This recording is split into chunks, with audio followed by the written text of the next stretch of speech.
ناظرین حضرات السلام علیکم۔ ایک خوبصورت واقعہ ملاحظہ فرمائیں جو دل کو جھکجھور دے گا۔ واقعہ ایک ایسے گنہگار انسان کا جس نے اپنی زندگی میں 100 لوگوں کا قتل کیا۔ بخاری مسلم حدیث میں بنی اسرائیل کے ایک قاتل کا واقعہ نقل کیا گیا ہے۔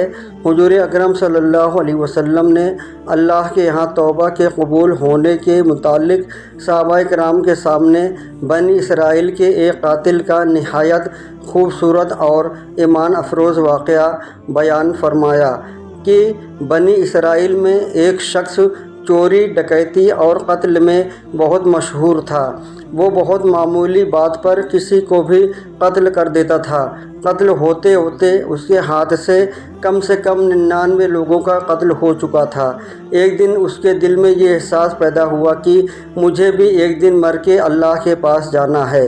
یہ سوچ کے اس کی فکر بڑھتی جا رہی تھی۔ وہ لوگوں سے معلومات کرتے ہوئے ادھر ادھر پھرنے لگا کہ کیا میری توبہ اللہ کی بارگاہ میں قبول ہو سکتی ہے یا نہیں۔ اسے کسی عالم شخص سے ملاقات کرنے کی فکر ہوئی کہ کسی عالم شخص سے پوچھا جائے کہ کیا ایسے شخص کی توبہ قبول ہو سکتی ہے۔ لوگوں نے ایک شخص کے پاس جانے کا مشورہ دیا تو اس شخص نے اس آدمی کے پاس جا کر مشورہ لیا کہ کیا میری توبہ قبول ہو سکتی ہے یا میری مغفرت ہو سکتی ہے، کیونکہ میں نے 99 لوگوں کی جان لی ہے۔ تو اس آدمی کو اس کا مسئلہ معلوم نہیں تھا، تو اس نے اپنی عقل سے اس سے کہا کہ جو آدمی 99 لوگوں کی جان لے سکتا ہے، بھلا اس کی بخشش کیسے ہوگی، اس کی توبہ کیسے قبول ہو سکتی ہے۔ چنانچہ اس نے کہہ دیا کہ تمہاری توبہ قبول نہیں ہوگی۔ تو اس شخص نے غصے میں آ کر اس کو بھی قتل کر کے 100 پورے کر دیے کہ جب میری توبہ قبول ہی نہیں ہوگی تو کیوں نہ تجھے بھی قتل کر کے 100 قتل پورے کر لوں۔ چنانچہ اس نے اسے بھی قتل کر دیا، مگر اس کے دل میں ایک آس باقی رہا کہ میری مغفرت کا کوئی نہ کوئی راستہ ضرور ہوگا۔ اس لیے اس نے لوگوں سے پھر معلومات کا سلسلہ شروع کر دیا کہ اس زمین پر سب سے بڑا عالم کون ہے۔ اس سے جا کر معلوم کروں گا، وہی صحیح مسئلہ بتا سکتا ہے۔ آخر لوگوں نے اسے بتایا کہ ایک جگہ ایک عالم رہتا ہے، اس سے جا کر معلوم کرو۔ چنانچہ اس نے اس عالم سے جا کر اپنی زندگی کی کہانی سنائی کہ اس نے کیسے 100 آدمیوں کو قتل کیا ہے۔ سارا کارنامہ سنا کر معلوم کیا کہ اب بتلائیے کہ میری توبہ قبول ہوگی کہ نہیں۔ کیا اللہ کے یہاں مجھ جیسے گنہگار لوگوں کے لیے بھی مغفرت کا کوئی خانہ ہے یا نہیں؟ کیونکہ اس عالم صاحب کو علم تھا، اس لیے اس نے بتلایا کہ تیرے گناہ معاف کرنے میں اللہ تعالیٰ کے یہاں ایک رکاوٹ ہے۔ اللہ تعالیٰ کی رحمت کا سمندر تیرے جیسے گنہگاروں کے گناہوں سے بہت بڑا اور بہت وسیع ہے۔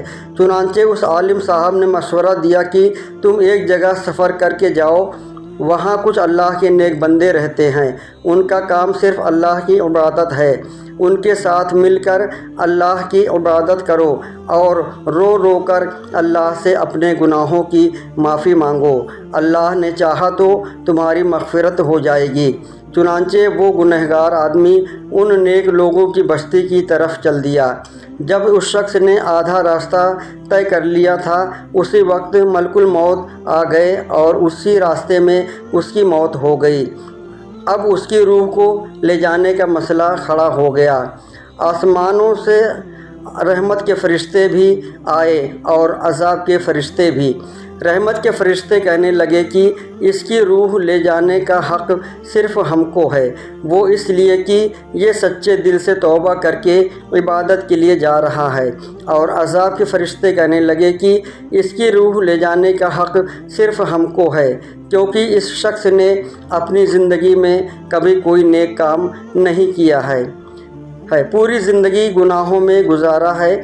اسی دوران آسمانوں سے آدمی کی شکل کا ایک فرشتہ آیا۔ بعض روایت سے معلوم ہوتا ہے کہ یہ آنے والا فرشتہ حضرت جبرائیل علیہ السلام تھے۔ چنانچہ اس فرشتے نے تشریف لا کر دونوں طرف کے فرشتوں کے درمیان یہ فیصلہ کیا کہ دونوں کی طرف کی مسافت کو ناپ کر دیکھ لو کہ جہاں سے آ رہا ہے وہاں کی مسافت قریب ہے یا جہاں جا رہا ہے وہاں کی مسافت قریب ہے، لہٰذا جہاں کی مسافت قریب ہوگی اس شخص کو وہاں کے لوگوں میں شمار کر دیا جائے گا۔ چنانچہ دونوں طرف کی زمین کو ناپ کر دیکھا گیا تو جہاں جا رہا تھا وہاں کی مسافت جہاں سے آ رہا تھا وہاں کی مسافت کے مقابلے میں صرف 41 ہی قریب تھا۔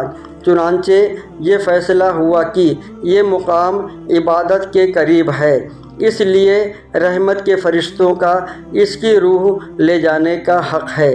چنانچہ اللہ کی طرف سے اس کی مغفرت کا اعلان ہو گیا۔